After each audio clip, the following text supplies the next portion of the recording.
day 2 of training camp has gone down, and we got a lot of details coming out of it. Me, C Dub, and Bobby gonna talk about it, break it all down. Restream been tripping. It got me off my game. We're into it all and more right after this. Where is Chicago Bears Central, your number one place for all Chicago Bears news and content.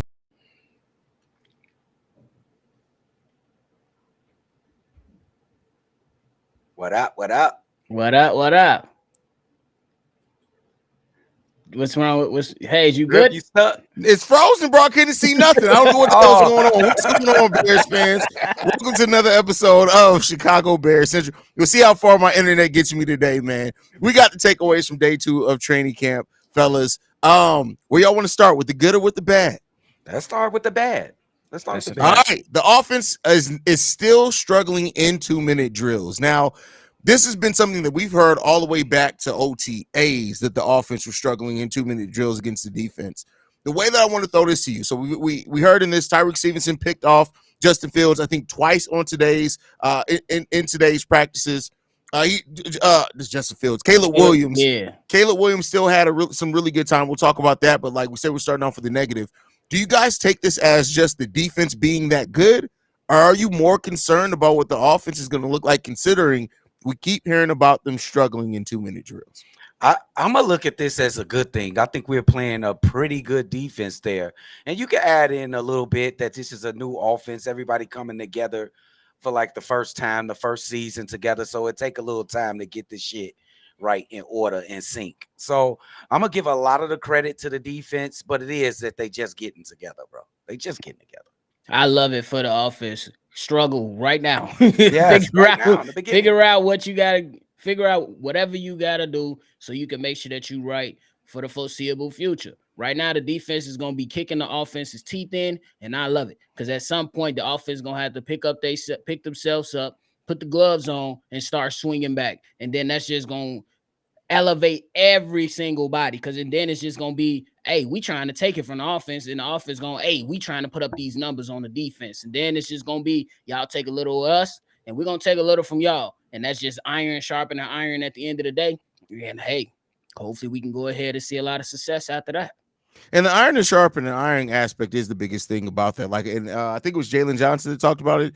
And yeah, after the first day, is that you want that spirit of competition, how they're coming up against each other, that wide receiver cornerback crew. I'm not worried about it too much now. If we start seeing things in the Hall of Fame game where it's like, hey man, this offense is looking a bit rough. But to put that in perspective as well, we've been telling people, while people use the whole Caleb Williams is supposed to be generational, make that think that we're just going to hit the ground running. We've been trying to get you guys to temper your expectations. All the change that we've had here on the offense, regardless of how good anybody is or not, all that change, a new offensive coordinator, new veterans coming in, even though a lot of the veterans that we've brought in have played in a similar system, it's going to take a while to get everybody on that same page, man. And intensity level, it ratchets up every time you get closer to the regular season. It was a different type of intensity in OTAs and mini camps. It ratchets up when you get to training camp, and it's only going to ratchet up when you get into preseason games, and then even more when you get into the season. So, they'll get used to it. It's just they trying to get accustomed to each other and stuff. So I ain't worried about this. Yeah, you got a new look offense with a defense that's returning 96% of its starters. Yeah, and I'm expected to hit this. I ain't gonna lie. I'd be concerned if Caleb was cooking the defense. Yeah, I'd be concerned. That's probably would be bigger concern. That's a fact. So as far as people who are absent or not, looks like TJ Edwards, Braxton Jones were limited today. Romo Dunze did make his return. And it sounds like Zach Pickens, Mercedes Lewis, and Noah Sewell weren't present at practice at all today. So, Noah Sewell. But you know who's not on there? Nate Davis. That's we good. That's what I'm saying. Take the good with the bad. Take the good with the bad, man. That's good, man. I like to hear this from Nate, man. It wasn't looking too good. People were getting a little nervous because you walking on the sidelines doing OTAs and mini camps, but you showing up when we need you to show up, man. I got to give him kudos for that. Definitely got to give him kudos. And that was the thing, like I said, like he can turn the narrative around on him real quick just by showing up, practicing, and being good at training camp. That turns that whole narrative around. So let's hope that continues. Now, while we talked about the offense struggling in the 2-minute drill, it seems like Caleb Williams at the start of practice, the 7-on-7 drills, he was quick, decisive. He connected to Keenan Allen several times on the 11-on-11 drills. Also, Tyler Scott. We got a Tyler Scott Yeah. appearance who made a Man. diving catch on a 30-yard reception. Man, Things are looking good, man, and we've talked as well about it. We're gonna pat ourselves on the back because we've been trying to tell y'all shit for months, but y'all been worrying. Listen, Tyler Scott with his quickness still can play. He's gonna have a limited role, but that quickness on slant routes, don't be surprised if he ends up making a big impact on that. How you guys feel about hearing about Caleb Williams and his production in 7-on-7s, 11-on-11 drills? Now, I always thought that Caleb Williams was a great quarterback when it comes to getting the ball out quick and being accurate with that. So I wasn't really worried about that. But when he hit this guy, Tyler Scott, down the field for that 30-yard gain, I'm like, he gonna make a lot of players better if he can continue to make passes like this. The kid is just starting his career. He made some unbelievable passes that not a lot of NFL quarterbacks will even try in an NFL game. He hasn't played an NFL game yet, but I would bet that he'll try these throws because just the way he built. So this guy's gonna make a lot of guys better, i.e. Tyler Scott, who was kind of like on the fringe. You know what I'm saying? But he could come out and have a really impactful season with a quarterback like this that can place the ball in places that the defense can't even defend. Because Tyler Scott was defended pretty damn well by Gordon, and he put it in a spot, bro. It was a nice throw. Yeah, I agree with you. I think that when you talk about the guys that's gonna have some opportunities, Tyler Scott is one of them. You know what I'm saying? I think that you can utilize him to take shots down the field, and then also when you need something quick or you want to like kind of dial up something that's a little bit different from going to the norm. Hitting a Keenan Allen or DJ Moore. Maybe you start to insert Tyler Scott at some jet sweeps or have some design screen call for him or something like that. And he gonna have to just make sure you catch the ball. No diddy. That's it. Just make sure you catch the ball. No diddy, bro. And you going to be straight. Listen, when we talked about like the Bears potentially getting Romo Dunze or whatever, I had a thought like, okay, maybe we keep Darnell Mooney for him to be in that role. Tyler Scott can do a lot of the same things as Darnell Mooney can, with cheaper, younger. And so I think that when you look at, we've always talked about the depth that we have at wide receiver being used to take advantage of mismatches, to kind of cause some things. Tyler Scott is going to be in a situation where if they're putting him out there on the field, it's because that they see something. Now, it could be to help get somebody else open, but they see a reason of how his speed can help out there.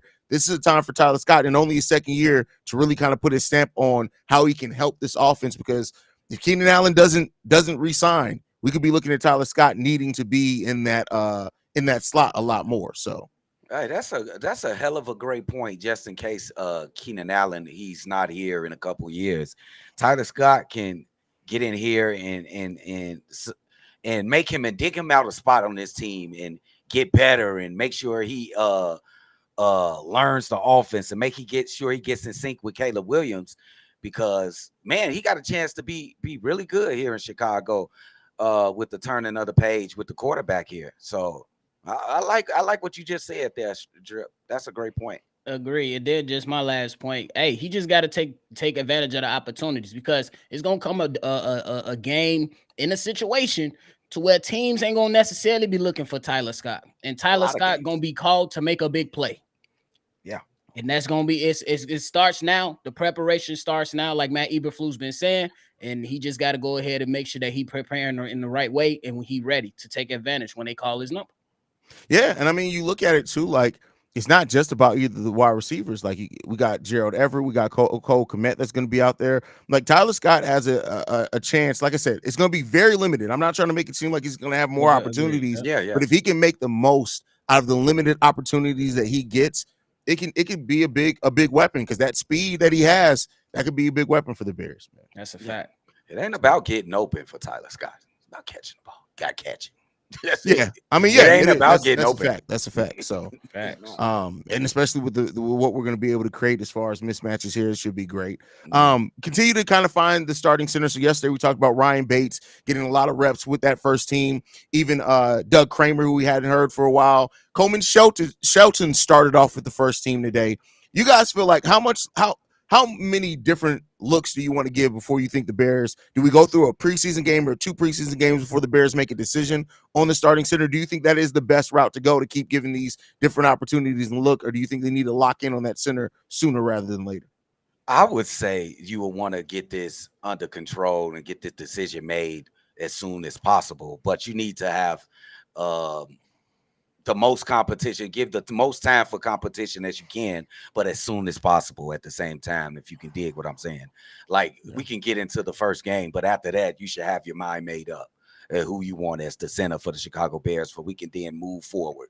I don't want to be at the end of preseason like, okay, we still don't know. We're going to announce it before the regular season starts. I don't like that. I'm with you on that, and I don't like it either. I think that you got to figure this out.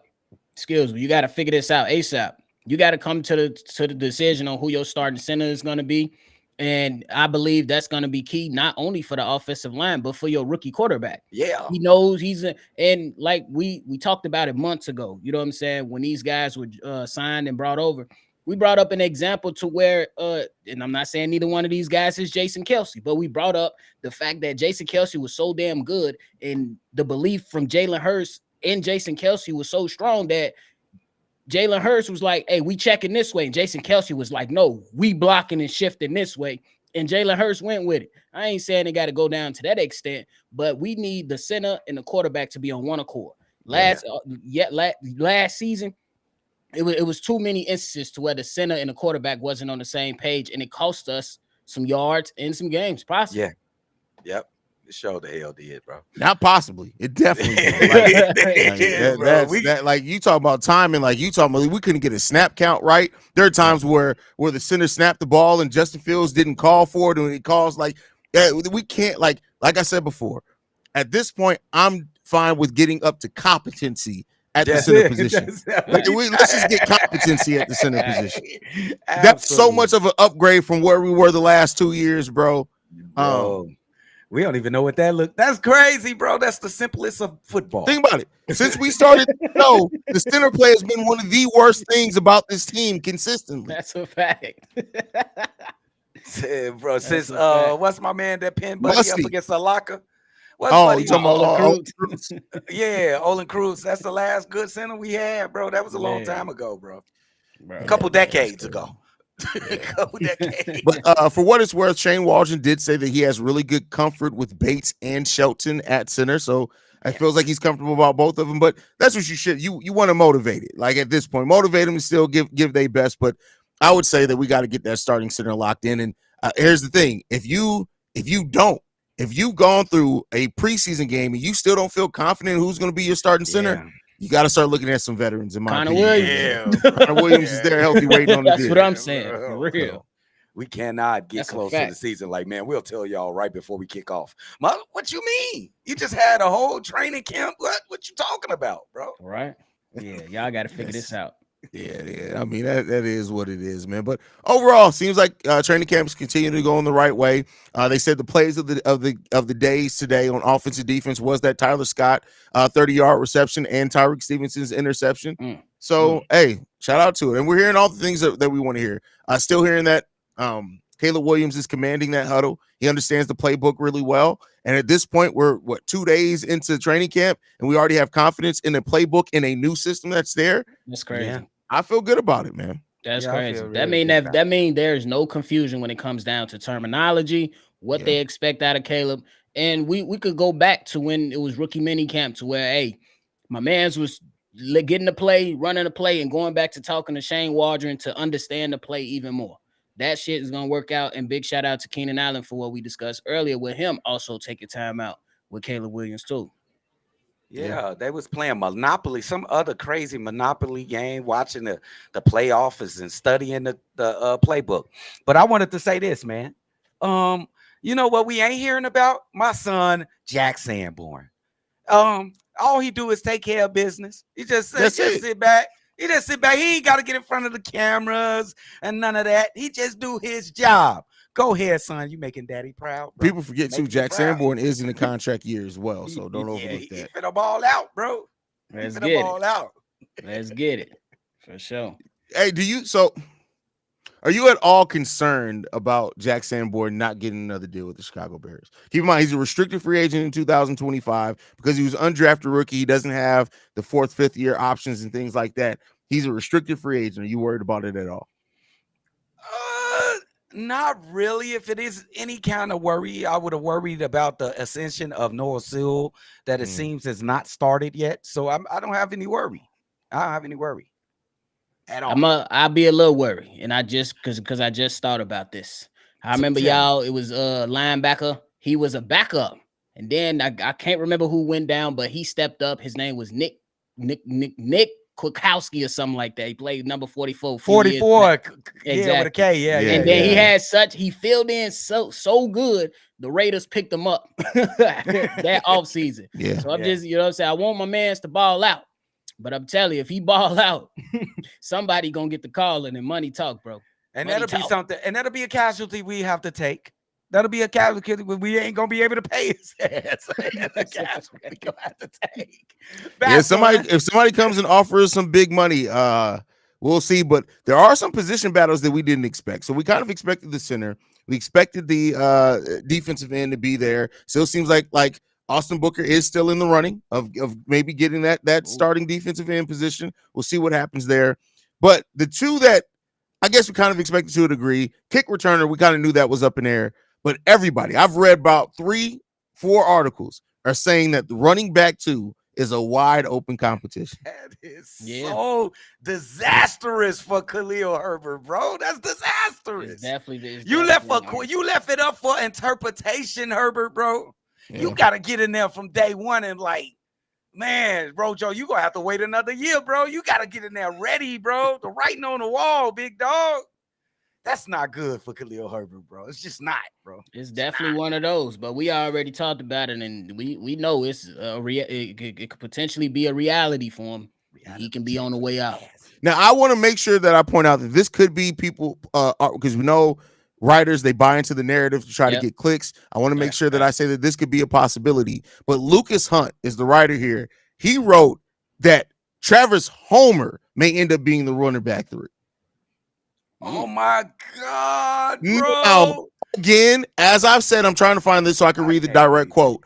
But Khalil, no, bro. I can't. If there's any truth to that, you gotta trade the man, bro. You got to. If you get to the point to where you're saying Travis Homer could be above the depth chart on Khalil Herbert. And that's something I didn't think about because didn't Travis Homer, he came from Seattle, of course, but was Shane Waldron there at that time? Yes, he was there at that time.